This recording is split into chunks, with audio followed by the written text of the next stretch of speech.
Bonsoir à tous, merci de nous rejoindre pour cette première édition complète de la soirée. Sur Al Oula, voici les titres de l'actualité.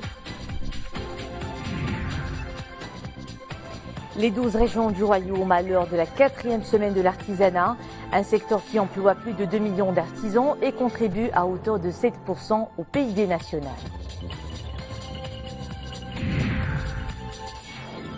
Coopération Maroc-France, un prêt français de plus de 128 millions d'euros pour l'achat par l'ONCF de 30 locomotives destinées à renforcer le réseau des chemins de fer marocains. Une première à Kenitra, le forum régional des cafés culturels, au programme exposition d'art pictural, lecture de poésie et autres rencontres littéraires. Enfin ce journal, une exposition de la jeune plasticienne Iman Farhati. Mais d'abord, signalons ce message royal de félicitations adressé aux serviteurs des lieux saints de l'islam, le roi Salman Ben Abdelaziz Al Saoud, à l'occasion du 3e anniversaire de son accession au trône du royaume d'Arabie Saoudite. Dans ce message, Sa Majesté le roi Mohammed VI dit partager avec le serviteur des lieux saints et le peuple saoudien frère ses sentiments de joie en cette heureuse circonstance, se félicitant des liens de fraternité sincères et d'entente cordiale qui unissent les deux souverains et les deux illustres familles royales, ainsi que des relations distinguées entre les deux pays fondées sur la coopération fructueuse, l'estime mutuelle et la solidarité agissante. Sa Majesté le Roi a également adressé un message de félicitations aux membres de l'association sportive de Salé qui a remporté la Coupe d'Afrique des clubs champions de basketball. En exécution des hautes instructions royales, le ministre délégué chargé de l'administration de la défense nationale, Abdeltif Loudi, a reçu à Rabat son homologue malaisien, Hishamuddin Hussein, qui effectue une visite de travail au Maroc à la tête d'une importante délégation de hauts responsables malaisiens. Notamment le chef d'état-major. Les deux ministres se sont accordés sur l'existence de perspectives prometteuses de coopération bilatérale qui pourraient être concrétisée dans une optique de partenariat mutuellement bénéfique, notamment en matière de formation, de sécurité et d'industrie de défense. C'est dans ce sillage que les deux responsables ont exprimé leur volonté de concrétiser dans les meilleurs délais possibles le projet d'accord de coopération militaire et technique actuellement en cours de finalisation entre les deux pays. Et toujours dans le cadre de sa visite de travail au Maroc, Hishamuddin Hussein, ministre malaisien de la Défense, a eu des entretiens avec le chef du gouvernement, Sadi Latmani. Le ministre malaisien de la Défense a salué à cette occasion les avancées considérables réalisées par le Maroc sous le leadership de Sa Majesté le Roi et mis en exergue l'engagement actif du Royaume en faveur de la paix et de la stabilité, tant sur le plan international que régional. Le ministre malaisien, qui est à la tête d'une importante délégation de responsables malaisiens du ministère de la Défense et de l'état-major des forces armées, a eu par la suite des entretiens avec le ministre des Affaires étrangères et de la coopération internationale, Nasser Bourita. L'Agence du développement numérique, une nouvelle structure créée en août dernier, avait comme mission l'implémentation de la stratégie de l'État dans la dynamisation de l'économie numérique. Les priorités s'articulent autour de la stratégie Maroc Digital 2020 et puis l'autre aspect majeur de cette agence relève de l'encouragement de l'activité entrepreneuriale dans le domaine de l'économie numérique. À Rabat, l'agence a tenu son premier conseil d'administration sous la présidence du chef du gouvernement avec au programme le plan d'action de cette structure qui accompagnera le processus de la transformation digitale dans différents secteurs pour améliorer la compétitivité du Royaume en la matière et réduire la disparité numérique. La Chambre des représentants tiendra lundi une séance plénière consacrée aux questions orales adressées au chef du gouvernement au sujet de la politique générale. Elle débutera à 15h30. Et mardi, une autre plénière, toujours au sujet de la politique générale de l'exécutif, à la Chambre des conseillers à partir de 14h30. Les 12 régions du Royaume célèbrent pendant 10 jours l'artisanat dans ses diverses expressions manuelles et artistiques. C'est à l'occasion de la 4e édition de la Semaine nationale de l'artisanat, un secteur qui emploie plus de 2,3 millions d'artisans et contribue à hauteur de 7% au PIB national. Khadija Zarwal, Nisri El-Hamdawi. L'artisanat marocain, c'est une histoire d'un savoir-faire ancestral qui n'a pas pris une seule ride. Il s'est même réinventé pour rester un must dans tous les foyers. La 4e édition de la Semaine nationale de l'artisanat vient défendre tous ces objets d'art qui en disent long sur la dextérité des maîtres artisans marocains. Des hommes, mais aussi des femmes pour qui l'événement est une véritable opportunité à ne pas rater. Il est indispensable pour l'artisan d'être au cœur de ce genre d'événement pour qu'il puisse avoir une idée générale sur l'évolution de ce secteur afin de pouvoir développer davantage son produit, booster sa productivité et innover pour être au diapason de l'artisanat d'aujourd'hui.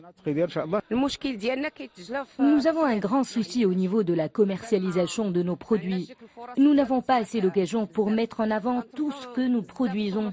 Notre grand souhait est d'investir les marchés étrangers et pour cela, nous avons besoin d'aide. Cette exposition, c'est une occasion en or pour l'artisan marocain. On nous offre la possibilité d'exposer notre produit. On peut voir d'autres filières, d'autres artisans. L'événement s'étale sur une semaine, avec au menu la mise en place d'un salon à Rabat et l'organisation de 12 foires à travers les différentes régions du royaume. Cette grande manifestation vise également à apporter d'autres formes de soutien aux gardiens du temple de l'artisanat. Elle va aussi permettre de faciliter l'accès au financement à travers la présence dans cette exposition d'un certain nombre d'organismes qui interfèrent dans le financement des métiers de l'artisanat. L'artisanat qui est aujourd'hui un élément essentiel dans le développement économique de notre pays. Nous travaillons également sur la possibilité de faire bénéficier les travailleurs de l'artisanat de la couverture sociale. La spécificité de cette édition, c'est en marge de ces expositions, il y a des conférences et des séances de travail avec les artisans pour mettre en valeur le travail de l'artisan. Le secteur de l'artisanat emploie un peu plus de 2 millions de personnes au Maroc, soit 20% de la population active. Cette année, la Semaine nationale de l'artisanat marocain espère drainer 180 000 visiteurs à travers le royaume. La voie express Tiznit-Dakhla, un catalyseur de développement durable des provinces du Sud pour les prochaines décennies. Les travaux de sa construction avancent à grands pas et sur cette voie, un nouveau pont vient d'être réalisé. Véritable soulagement pour les usagers de cet axe routier. Zakaria Moukinbillah. Ce nouveau pont enjambe l'Oued Dar'a à 20 km de Tantan. Il est long de 275 mètres pour 10 mètres de largeur. Ce pont fait partie de la voie express devant relier Tiznit à Dakhla. Il permettra de fluidifier la circulation sur cet axe, même en période d'inondation. Avant, la circulation était souvent interrompue pour une longue durée à cause des inondations. Avec ce nouveau pont, les choses vont s'améliorer. C'est beaucoup mieux qu'avant. La circulation est devenue fluide et la conduite est plus agréable. Ce pont va faciliter les déplacements sur cet axe. Cet important édifice est construit conformément aux normes internationales et répond aux critères de qualité. Il remplace un ancien pont pour contribuer à renforcer les conditions de sécurité. Une voie empruntée chaque jour par des milliers de véhicules. La circulation est plus confortable. Ce pont va faciliter les choses. Grâce à ce pont, les problèmes de la circulation entre Tantan et Guelmim sont résolus. La route est plus facile à emprunter. Ce pont est le premier jalon de la voie express Tiznit-Dakhla, un catalyseur de développement durable des provinces du Sud, pour leur permettre de jouer pleinement leur rôle de passerelle régionale et de trait d'union entre le nord et le sud du royaume. Le Maroc et la France ont signé ce vendredi à Rabat une convention de prêt français de plus de 128 millions d'euros. C'est l'équivalent d'1,3 milliard de dirhams pour l'achat par l'ONCF de 30 locomotives destinées à renforcer le réseau des chemins de fer marocains. Accordé à des conditions avantageuses, ce prêt ira donc au financement de ces locomotives qui devront assurer le trafic sur les doubles voies nouvellement réalisées par l'ONCF. Souad Anached pour les précisions. L'ONCF s'engage à moderniser ses trains conventionnels, voyageurs et marchandises. Cette modernisation passe par le remplacement des locomotives arrivées à leur limite d'exploitation. Le renouvellement du parc locomotive répond à l'impératif d'accompagner la croissance du trafic et la nécessité de tirer vers le haut la qualité des prestations offertes aux usagers selon une stratégie établie par l'ONCF. Le train à grande vitesse et l'investissement de le train à grande vitesse ne se fera pas au détriment des trains conventionnels. La preuve, c'est qu'en termes d'infrastructure, 2018 connaîtra l'achèvement de triplement Kinitra-Casa et aussi 2018 connaîtra le doublement complet de l'axe Casa-Marrakech, bien sûr avec la mise en service courant 2018 de la ligne grande vitesse.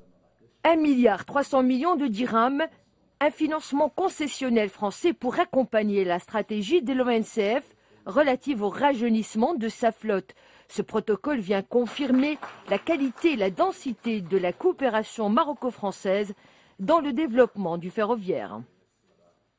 Nous sommes aux côtés du Maroc, aux côtés de l'ONCF pour les grands projets, la LGV, mais également les autres lignes ferroviaires, car la LGV ne se fait pas aux dépens du transport ferroviaire en général, et ce prêt ultra concessionnel de 128 millions d'euros, illustre cet engagement pour l'ensemble de développement des infrastructures. La signature de ce protocole financier a été l'occasion pour les deux parties de se réjouir du caractère historique et exceptionnel du partenariat bilatéral, notamment dans le secteur ferroviaire.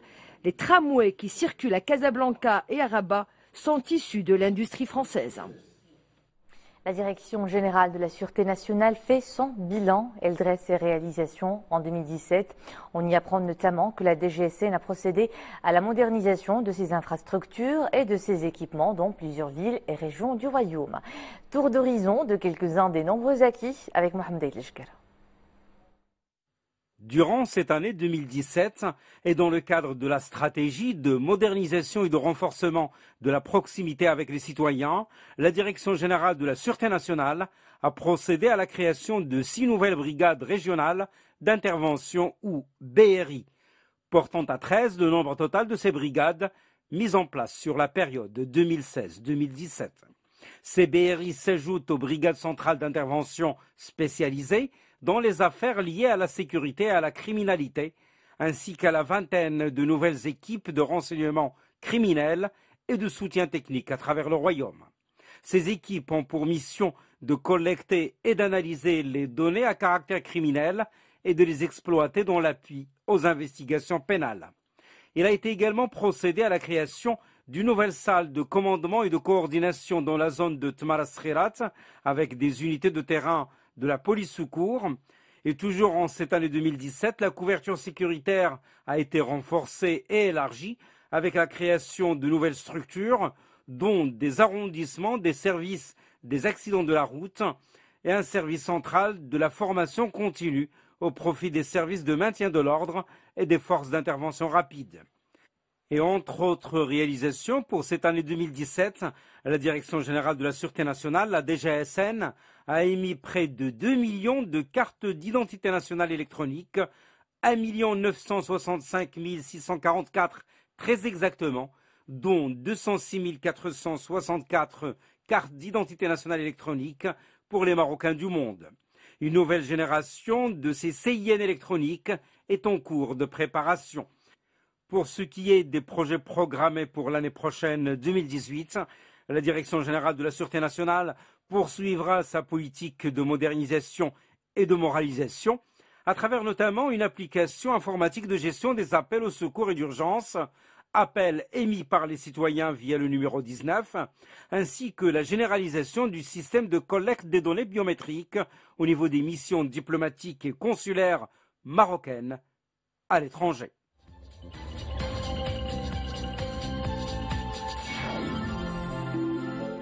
À l'international, le président palestinien en visite à Paris au lendemain du vote de l'Assemblée générale de l'ONU condamnant à une écrasante majorité la reconnaissance d'Al-Quds comme capitale israélienne par les États-Unis.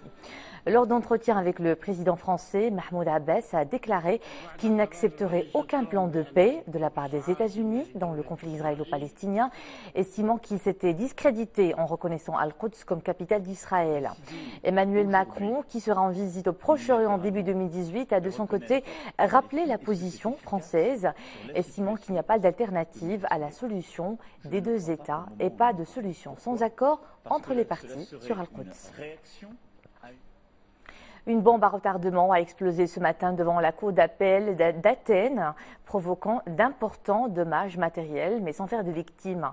L'explosion s'est produite après des appels d'un inconnu à 2 quotidiens grecs pour prévenir la police qui a évacué les alentours. Selon les premières informations policières, l'attentat est similaire à celui revendiqué en mai dernier contre la banque grecque Eurobank par le groupe extrémiste, groupe des combattants populaires. Au moins 4 passagers sont morts et 7 sont toujours portés disparus dans le naufrage d'un ferry au large des Philippines. Environ 240 personnes sur les 251 qui avaient embarqué ont été secourues par les gardes-côtes et des pêcheurs. Les autorités pensent que la météo est un des grands facteurs de cet accident. Le ferry a quitté l'île de Réal alors que le sud de l'archipel se prépare à l'arrivée de la tempête tropicale Tambin qui a touché terre ce matin.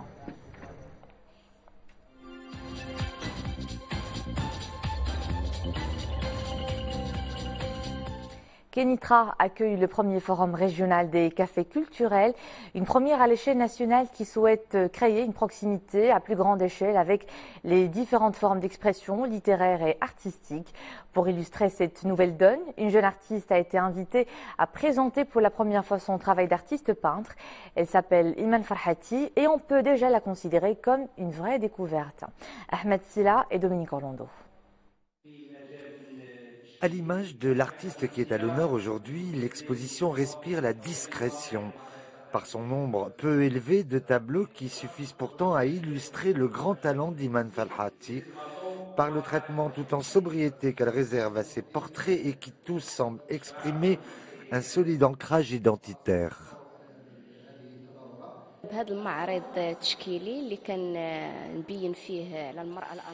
Mes toiles mettent en avant la femme amazighe et ce qui la caractérise, son vêtement, ses bijoux. Je voulais une approche qui puisse allier à la fois l'authenticité de la femme amazighe et son aptitude à la modernité. Le résultat est d'autant plus remarquable qu'il émane du travail d'une véritable autodidacte. Iman Farhati a toujours eu la passion du dessin, puis celui de la couleur. De cette maturation souterraine, une peinture à la texture solide a pu prendre forme et jusqu'à donner du relief à une certaine idée d'apaisement. Pour une artiste si jeune, on peut dire que la performance n'est pas des moindres. Et c'est la fin de cette édition. Merci de rester avec nous à 20h30. Une nouvelle édition complète en arabe avec Mohamed Reda Labidi. Passez une agréable soirée.